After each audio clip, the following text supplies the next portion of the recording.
Hello everyone. अब तक हम लोगों ने नागपुरी के 4 क्लास देख चुके हैं। आज ये क्लास नंबर 5 है, जिसमें हम लोग पढ़ेंगे अनुस्वार, अनुनासिक, निर्नुनासिक और इससे कुछ आगे का। ठीक है, तो चलिए क्लास स्टार्ट करते हैं। अनुस्वार। अनुस्वार बेसिकली ये ऊपर जो दिया जाता है ना, अनुस्वार इसे कहते हैं ना, जैसे अंगूर लिखते हैं। चलिए देखते हैं। अनुस्वार गोटे व्यंजन है के जे वर्ण कर ऊपरे लागे ला, मतलब ये जो बिंदु लगा ना, ये वर्ण के ऊपर लगा हुआ है ना। ऐसन ईसन व्यंजन जे वर्ण के बाद आवेला, इकर ध्वनि नाक से निकलेला, मतलब इसका जो साउंड निकलता है नाक से निकलता है ना। अनुस्वार कर उच्चारण आधा न लखे होवेला ना, जैसे मंजूर, मेंजूर, सुंदर ना, आधा न का उच्चारण होता है। ठीक है, अब देखते हैं अनुनासिक। अनुनासिक का उच्चारण नाक और मुंह से होवेला और छोट रहेला, मतलब नाक और मुंह से उच्चारण होता है। अनुनासिक बेसिकली चंद्रबिंदु ना, चंद्रबिंदु हुआ ना। उच्चारण करे पर मुंह से बेसी सांस निकलेला, नाक से कम, मतलब नाक से कम सांस निकलता है, मुंह से ज्यादा ना। जैसे नाव, गांव, ठाव, पैरी। ठीक है। निर्नुनासिक बोले पर मुंह से भैर होवे वाला उच्चारण निर्नुनासिक कहाला, जैसे काम, हर, फार, किताब, घरे, मन, ये सब जनरली वर्ड जो हो ना,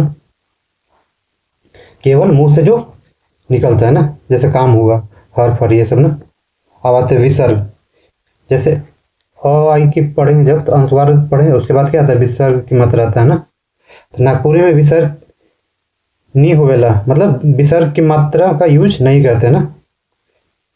हर्षव उच्चारण नागपुरी में हर्षव उच्चारण हिंदी लखे होवेला, मतलब जैसे होते ना ई उ क ख ग ये सब ना, हर्षव हो गए। दीर्घ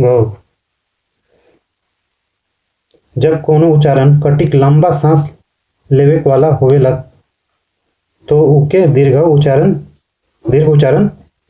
कहल जाला ना, मतलब थोड़ा सा जोड़ पड़ता है। जैसे इसको क्या बोलेंगे, ई। जब इसी ये वाला ई क्या जोर से पढ़ना पड़ता है, ई। इसमें हल्का साउंड हुए ई, जब इसको पढ़ेंगे तो ई। ये बड़ी इसको बोलेंगे ना, इसको बड़ी। तो इसमें ज़्यादा वो सांस लगाना पड़ता है, जोड़ लगाना पड़ता है। देखिए, दो ठो ई जुड़कर एक बड़ी की मात्रा बनाना, छोटा दो अ मिलकर आ की मात्रा बनाता है ना। एक में दुई मात्रा मिसा रहेला ना, मतलब मिला हुआ रहता है, तभी तो थोड़ा जोड़ लगता है बोले में ना। जैसे इसको बोलने के लिए ई, ओ, आ, उ, ऊ।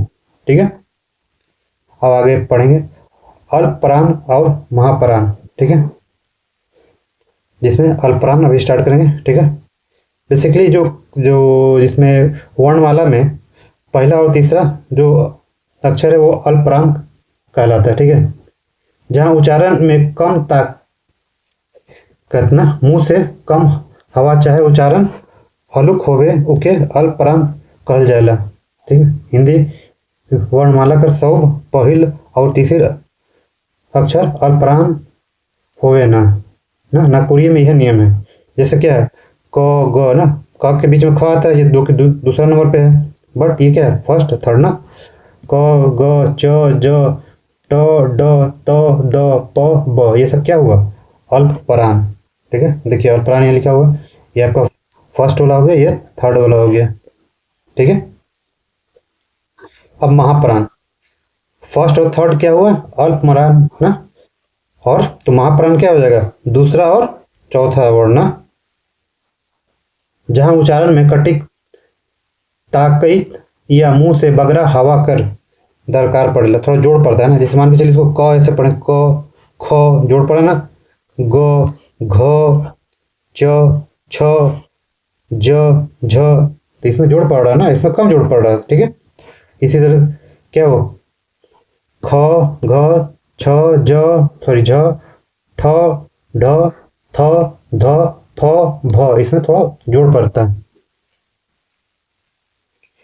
क वर्ग कर अंग, च वर्ग कर इ, ट वर्ग के ण, माने जे वर्ण कर आखिर में आवे वाला अक्षर है के पंच मात्रा इकर प्रयोग नागपुरी में नहीं होला। ये तो हम लोग पहले ही पढ़ चुके ना, अंग इ अण ना मूर्धन्य का यूज नहीं होता नागपुरी में। ठीक है, अब हम लोग पढ़ेंगे अघोष और घोष। ठीक है, नाद और ध्वनि घर्षण कर ख्याल से वर्ण के दुई भाग में बांटल जाए हैं। पहला क्या, अघोष, दूसरा घोष। ठीक है, तो अघोष पढ़ेंगे। जोन वर्ण कर उच्चारण में स्वर तंत्री दूर हट जाला और उच्चारण बेरा निकले वाला हवा बगैर स्वर तंत्री से टकराइले और बगैर कंपन करले बाहरे निकल जाला, ओके अघोष वर्ण कहल जाला। ठीक है, तो हर वर्ण का पहला दूसरा वर्ण क्या होता है, और ये तीनों स अघोष कहलाता है। मतलब पहला और दूसरा ना, जैसे क ख च छ ट ठ त थ प भ श स स। ठीक है, लेकिन नागपुरी में ये दोनों स का यूज नहीं होता है ना, केवल इसका यूज होता है। अब घोष, अघोष में मतलब फर्स्ट और सेकंड ना, तो अब घोष में क्या हो जाएगा, थर्ड और फोर्थ ना। देखिए थर्ड, फोर्थ और फिफ्थ ना, तीसरा, चौथा और पांचवा वर्ड। क्या उच्चारण पर दुइयो स्वर तंत्री इतना भीरे आए जाला कि हवा स्वर तंत्री से रगड़ खाते मुख विवर में ढुकेला। स्वर तंत्री से रगड़ खाल से वर्ण में घुसतो आ जाएला, मतलब थोड़ा सा उसमें भारीपन आता है ना। सभे स्वर कर अलावा हर वर्ण कर तीसरा और चौथा और पांचवा वर्ण अंतस्थ और ह वर्ण घोष वर्ण कहलाएला। जैसे अ आ, इसमें थोड़ा जोड़ पर है ना, ई उ ए ओ ग घ ज झ, ये सब क्या इसमें जोड़ पड़ता है ना। ये तो नोट एडजस्ट होता है ना, ये दोनों सा का यूज नहीं होता, केवल दंत सा का यूज होता है। ठीक है, अपनिहिति, जो शब्द में अंत कर पहले हर्षऊ ई होवे और आगे व्यंजन होवे, तो वो व्यंजन कर पहले ई की मात्रा कर आगमन होवेला। जैसे मतलब ये मात्रा से अक्षर लिखा जाता है ना, जैसे जाति, जाइत, भांति, भाइत, पाति, पाई। ठीक है, ई कर अलावे ई कर प्रयोग नाना वर्ण कर शब्द में हो रहा है, मतलब बहुत सारा यूज होता है। नागपुरी में तो बहुत ज्यादा ये वाला यूज होता है ना इसना का। अपनिहिति हिंदी शब्द के नागपुरी रूप देवेला। अपनिहिति के कारण जो हिंदी शब्द को नागपुरी में बदल जाता है। जैसे क्या, चाल को चाइल बोलेंगे, ढाल को ढाइल बोलते हैं, दाल को दाइल, कर के कैर ना, देख के देख, पति के पतई ना, पेड़ का जो पत्ता होता है उसी को पतई बोलते हैं ना। अपनिहिति नागपुरी कर विशेषता होवे, संगे संगे वाक्य कर सौंदर्य के बढ़ाएला, मतलब सुंदरता को बढ़ाता है। बलाघात, स्वराघात इसको बोलते हैं ना। बोले पर अर्थ कर उच्चारण स्पष्ट करे ले, जब कोन में अक्षर में विशेष कर बल देवल जाला तब ई क्रिया के बलाघात कहल जाला। मतलब बोलने के समय उसको विशेष, तो उसमें क्या बोलते हैं, बल देते हैं, मतलब ना। जैसे क्या एग्जाम्पल देखिए, जात को जाइत बोलते हैं, पात को पाइत बोलते हैं ना। इकर से उच्चारण में मधुरई आवेला, मतलब मिठास आता है ना। अर्थ और ध्वनि स्पष्ट होवेला, मतलब जो भी अर्थ इसका है और ध्वनि स्पष्ट होता है ना। नागपुरी में बलाघात का प्रयोग होवेला, मुदा इकर रूप बदल के अपनिहिति तय हो जाएला। मतलब जैसे इसको मॉडिफाई करते हैं तो अपनिहिति की तरह ना, जैसे ई की मात्रा आ गई ना, अपनिहिति में भी तो ई की मात्रा लग रहा था ना, ये ना। नागपुरी में बलाघात एक वर्ण कर अपनिहिति है के, मतलब एक जैसा अपनिहिति की तरह ही काम करता है। ठीक है, अब आते हैं वर्ण कर लोप। ठीक है, नागपुरी लिखे में देवनागरी कर कई ठो वर्ण कर उपयोग नहीं करल जाला। जैसे यहाँ देखिए ना लिखा हुआ ना, री ण श स छ, त्र, ज्ञ ये सब का प्रयोग नहीं होता है। इसके जगह क्या प्रयोग होता है? जैसे री की जगह ये वाला री यूज होता है, अण की जगह न यूज होता है, और ये स की जगह ये स होता है। यानी तालव स और मूर्धन स की जगह दंत स का यूज होता है ना। संयुगीय छ की जगह केवल छ यूज होता है या ख भी यूज होता है। ठीक है। अब नया वाला जो कुछ कुछ लोग ये भी यूज करते हैं, आधा का और छ। अत्र को तर यूज करते हैं, ज्ञ का ज्ञ। ठीक है। अब एग्जाम्पल देख लेते हैं। रिच, रिच, रिच, रिख, इस तरह के। प्राण, परान, धनुष, धनुष, पंछी, पंछी, त्राण, तरान ना। रिच, रिच, रिख ना।